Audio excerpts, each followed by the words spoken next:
خالي سب جو قصة أظن دا پوسو کوم ګورل مینی دي سو دی ادیب نو نو سب او زما خیال دی چې زمونږ دا کوم کورنۍ ده که چې شعر او ادب سره زما تعلق نه دی او زه د دې خدمتګارو سره او دې خلکو سره نه وی ملاو شوی او شاعرانو ادیبانو سره صبر چې دی نو د یو روایتي مسلم لیګي پښتون به روایتي وسپلی تاسو چې دروازه پورې دا کم حتی دې سفر کړی دا دوره دي دابونه ټوکلي شام دي چې خپل ژوند دا وګوري انا صوره ادبي سفر کړی دی یاره تا خبره بیا هم ګرانه ده چې څوک د ځان باره کې دا اوس مطمئن یم چې ما یو ځلې د بي سي دغه شی وه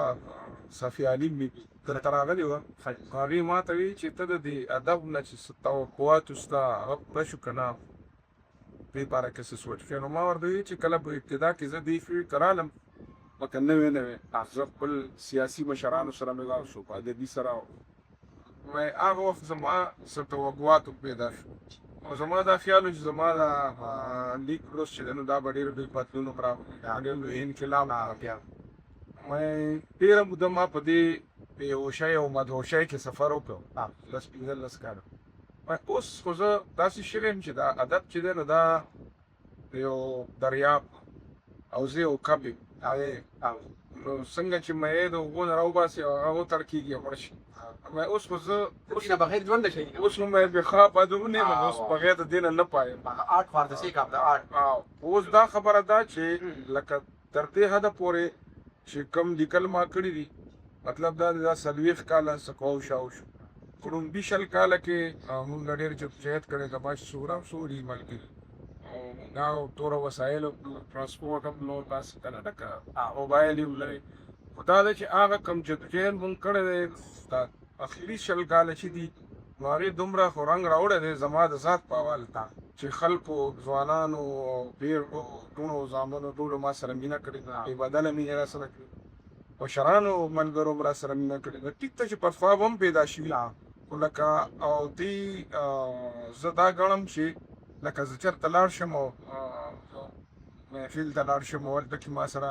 ځوانان دي سهار کوي که شاعران دي باندې ځوانان که دغه نو زه دې خلکو ته وایم چې تاسو د دې ځوانانو نه دلته ګیلمن یئ نو تاسو وایئ چې دوی د خپل ماضي نه یا د خپل روایت نه چې ولټ کټ شوي دي نو ټیک ته څه حالات هم داسې دي دا نړیوال کلی دی او څه خو زه ورته وایم چېرې دا ماله چې دی مینه راکوي او زما په شان نورو خلکو له نو دا د څه د ولې او دا ادب دی نو خو دا هم د دې وجې نه چې موږ د دې ژبې او ادب سره تړلي بل سم چې ما په یو خلکو نه داسې واورېد لکه هو به خلک او چې هغه یو مجددونه داسې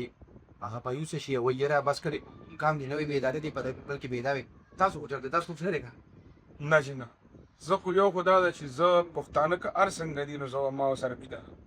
لکه ما ته که سپورې ستغې پکې کوي زما خبره مس انډرسټوډ کېږي که زه یو څه ویل غواړم هغې بل څه واخلي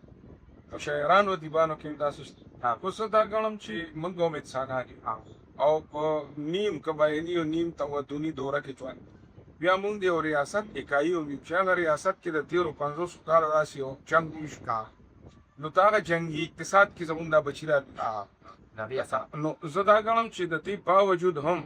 په دې پښتنو کې لکه د مثال په توګه باندې زما د کلي آبادي 10 زره ده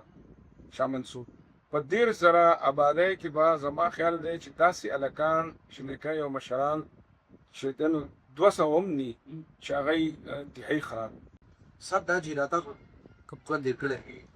په خپل ماتیاګانې بلیشتي چې تاسو وایي چې ریګریټ سي ګنه لګره بندا چې راکه دا کار مو شوی یا دا کار شوی دی زم یو انسان مانو غلطۍ شوي دي په ژوند کې په غلطو سخت پیمانه شوی یم بعضې وخت کې داسې چې ما خبره یو کوله او کړې مې بله بعضې وخت کې ما داسې چې یو چې ورسړي ته مې یو داسې خبره کړې لکه مشرانو مې یو خبره کوله وایي ځینې خبره چې ده نو د دې مثال د تیزاب وي نو دا به یا په شیشه کې چې دا بیا بل لوښی خوري نو مطلب دا چې بعضې سینې ته یو خبره ورکولو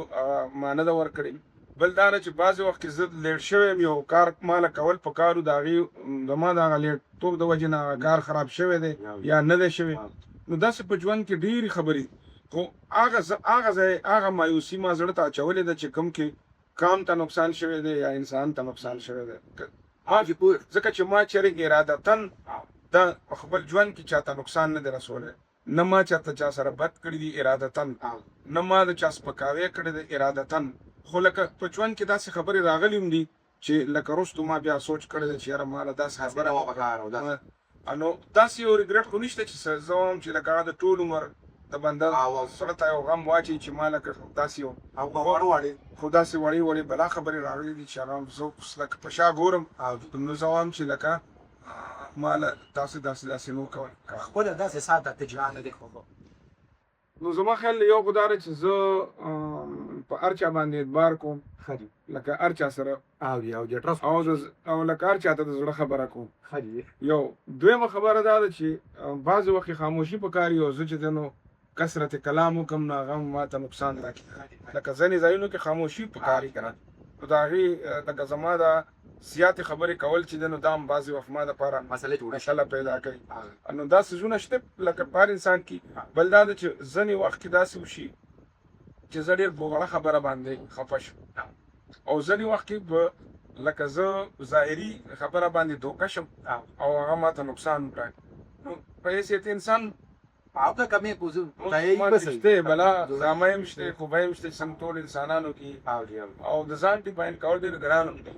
لکه ما د وصل چاوي چې د ځان د څنګه ډیپاین اوس کته دا وایي چې زه پلانې د پلانې زوی یم نو دا خو دا ورچا ما رشته ده. کته دا وایي چې ما دا ډیګري کړي یا زه لیکوال یم نو دا هم یو کار ده. ته دننه خپله څه شی لکه مطلب ستا ذات څه شی دی، هغه ذات چې کوم دی نو خلکو سره هغه څنګه انټراکشن کوي او تا د هغه ذات خپله څومره حفاظت کړی دی، د هغې عزت نفس ته څومره ساتلی دی. اوس په دې ډېر پېژندنه ستاسو په زړه باندې داسې څه باندې چې کول غواړئ که هغه د ادب په دغه کې د سیاستي کې که د سوسایټۍ هر څه د زما خو دا خیال دی چې د یو شاعر او ادیب په حیثیت باندې ما چې څه کولی شو نو هغه نو صرف یو دوه درې موضوعات داسې چې زه هم په هغې ما لیکلو پرې شوې نو ښه وي. او یو دا چې په مختو ادب کې کیسه ییز ادب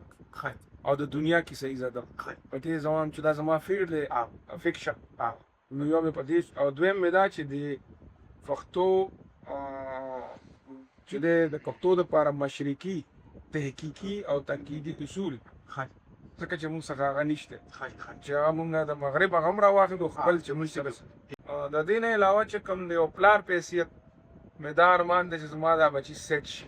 سیټ مطلب دا چې یو د ښه انسان په حیث باندې په معاشره کې خپل رول ادا کوي، که زه یم او که زه نه یم چې دی رواني او دا وړې وړې خبرې دي، دا دومره غټ ارمانونه نه دي. غټ ارمان مې دا دی چې په پښتون وطن کې خدای پاک امن راولي او په دې ملک کې چې دی د ستون لاندې چې جمهوریت راشي چې ټولو صوبو ته یا د دې ملک چې فاتح کیانې چې د خپل حکومت پلاو شي او موږ د دې مصنوعي حالت د جنګ دا مې ارمان. ډېره مننه